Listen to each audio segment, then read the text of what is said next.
நமச்சிவாய வாழ்க. நாதந்தாள் வாழ்க. இமைப்பொழுதும் என் நெஞ்சில் நீங்காதான் தாழ் வாழ்க.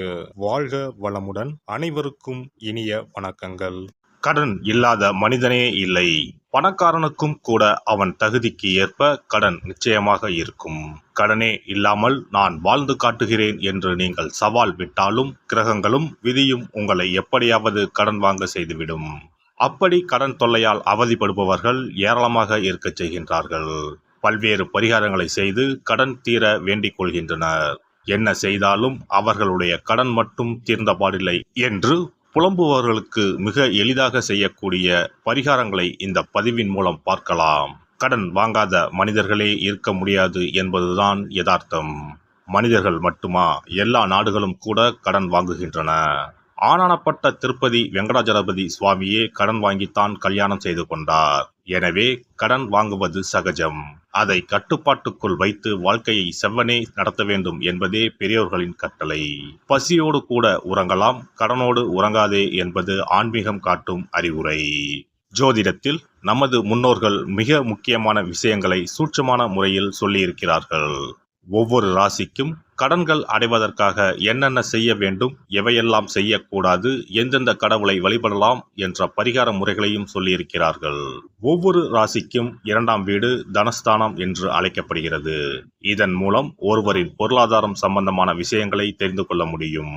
ஒவ்வொரு ராசியின் 6ஆம் வீடு ரண ருண ரோகஸ்தானம் என்று அழைக்கப்படும். ஒவ்வொருவருடைய மன சம்பந்தமான வலி, உடல் சம்பந்தமான வலி, ஆரோக்கியம், கடன் போன்றவைகளை நாம் 6ஆம் இடத்தின் மூலமாக தெரிந்து கொள்ளலாம். ஒருவருடைய ஜாதகத்தில் 6ஆம் இடத்தில் லக்னத்திற்கு 6ஆம் இடத்தில் எந்த கிரகம் இருந்தால் எந்த மாதிரியான பலன்கள் ஏற்படும் என்பதை பற்றி பார்க்கலாம். 6ஆம் இடத்தில் சூரியன் இருந்தால் வெப்பம் சம்பந்தமான விஷயங்கள், வெப்ப நோய் சம்பந்தமான விஷயங்களும், அரசு சார்ந்த கடன்களும் இருக்கலாம். சந்திரன் இருந்தால் நீர் சம்பந்தமான பிரச்சனைகளும், சீக்கிரமே அடையக்கூடிய கடனும் இருக்கலாம். செவ்வாய் இருந்தால் இரத்தம் சம்பந்தமான பிரச்சனைகளும், பூமி சம்பந்தமான கடனும் இருக்கலாம். இவர்களுக்கு மருத்துவ செலவுகள் அடிக்கடி ஏற்படும். புதன் இருந்தால் நரம்பு சம்பந்தமான பிரச்சனைகளும், பணம் சம்பந்தமான பிரச்சனைகளும் இருக்கலாம். குரு இருந்தால் வயிறு சம்பந்தமான பிரச்சனைகளும், தெய்வ கடன் சம்பந்தமான விஷயங்களும் இருக்கலாம். சுக்கிரன் இருந்தால் மறைவிடங்களில் பிரச்சனைகளும், கொடுக்கல் வாங்கலில் சில சிரமங்களும் இருக்கலாம். சனி இருந்தால் முழங்கால், முழங்கை, இடுப்பு சம்பந்தமான இடங்களில் பிரச்சனைகளும், பூமி சம்பந்தமான இடங்களில் பிரச்சனைகளும் இருக்கலாம். ராகு இருந்தால் முகம் சம்பந்தமான பிரச்சனைகளும், பூர்வீக வழியில் சொத்துக்கள் பிரச்சனைகளும் இருக்கலாம்.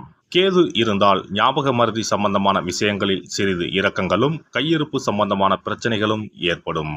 இனி உங்கள் ராசிக்கான கடன் தொல்லை நீக்கும் வழிபாடுகள் என்ன, ஆன்மீகம் காட்டும் பரிகாரங்கள் என்னென்ன, செல்ல வேண்டிய ஸ்தலம் என்ன என்பதனை பற்றி காண்போம். உங்கள் வாழ்வில் கடன் அடைந்து வளமும் நலமும் செல்வ செழிப்பும் பெற்று வாழ்வில் உயரிய நிலையை அடைய எல்லாம் வல்ல எம்பெருமானை வேண்டி விரும்பி கேட்டுக்கொள்கிறேன். கன்னிராசி. கன்னிராசி என்பது காலபுருஷ தத்துவத்தில் 6வது ராசியாக உள்ளது. வடமொழியில் கன்யா என்பது தமிழில் கன்னிப்பெண் என்று பொருள். கன்னி ராசியின் அதிபதி புதன் பகவான். பஞ்சபூதங்களில் நிலத்தத்துவத்தில் பிறந்தவர்கள். இவர்களின் ராசி உபயராசி எனப்படுகிறது. கன்னி ராசி இளவரசி ராசி என அழைக்கப்படுகிறது. பெண் சார்ந்த விஷயங்களுக்கு, பெண்மை சார்ந்த விஷயங்களுக்கு இந்த ராசியினருக்கு முக்கியத்துவம் அளிக்கப்படுகிறது. கன்னி ராசிக்காரர்களுக்கு ராசிநாதன் புதனே தொழில் ஸ்தானாதிபதியுமாக இருக்கிறார். அனைவருக்கும் செல்ல பிள்ளையாக இருப்பார்கள். அனைவரையும் அரவணைத்து செல்லும் HR போன்ற வேலைகளுக்கு இவர்கள் சரியானவர்கள். தனவாக்கு குடும்பாதிபதியும் பாக்கியாதிபதியும் சுக்கிரனாகவே அமைந்திருப்பதால் பொருளாதார நிலை நிறைவாகவே அமைந்திருக்கும். உபரி வருமானம் இவர்களுக்கு இருக்கும். வாக்கு அதிபதி சுக்கிரனாக இருப்பதால் பேச்சு சாமர்த்தியம் அதிகம். சேமிப்புகளுக்கு முக்கியத்துவம் அளிப்பவர்களாக இருப்பார்கள். பாக்கியாதிபதி சுக்கிரனாக இருப்பதாலும் ராகு கேது நட்பு கிரகமாய் இருப்பதாலும் சொத்துக்கள் வரும். இவர்கள் வளர்ப்பிறையில் திங்கள் வெள்ளி ஆகிய நாட்களிலும், தேய்விரையில் ஞாயிறு வெள்ளி ஆகிய நாட்களிலும் கடன் வாங்குவது, கொடுப்பதை தவிர்க்கவும். இவர்களுக்கு தனாதிபதியாக சுக்கிரனும் ரண ருணாதிபதியாக சனியும் வருகிறார்கள். கடன் அடைவதற்கான பரிகாரம்: சிவன், ஐயப்பன், காவல் தெய்வங்கள் ஆகிய தெய்வங்களை வணங்கினால் நன்மை.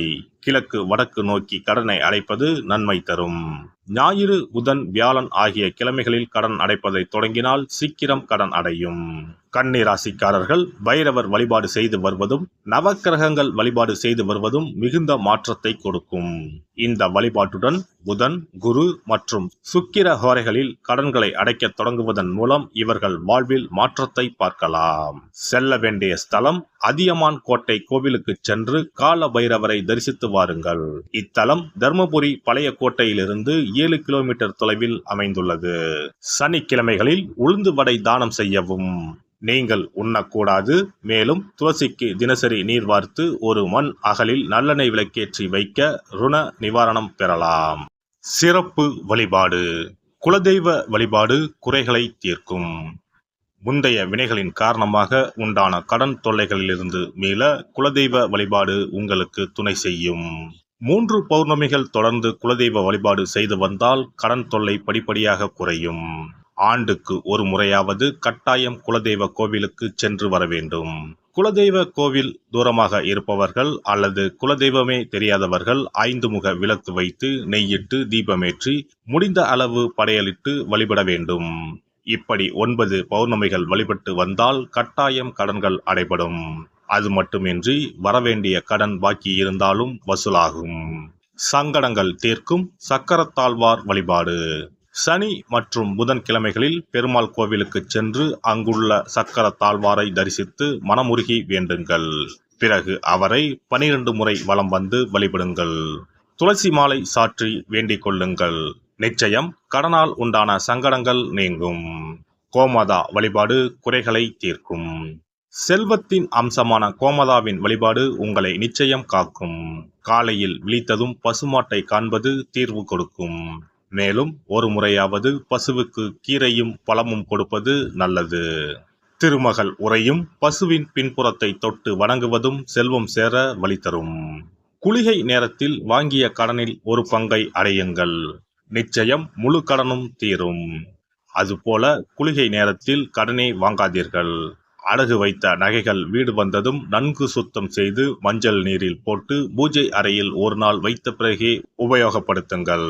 வீட்டை எப்போதும் சுத்தமாகவும் தெய்வ கடாட்சமாகவும் வைத்துக் கொள்ளுங்கள். திருமகள் தங்கும்படி உங்கள் சுற்றமும் செயலும் இருக்கும்படி பார்த்து கொள்ளுங்கள். கடன் தீரும் வரை பூஜை அறையில் மஞ்சள் பொடியால் அக்ஷயம் என்று எழுதி வாருங்கள். தோரண கணபதியை அன்றாடம் விளக்கேற்றி வழிபடுங்கள். சதுர்த்தி நாட்களில் நைவேத்தியம் சமர்ப்பித்து வழிபடுங்கள். நிச்சயம் கடன் தீரும்.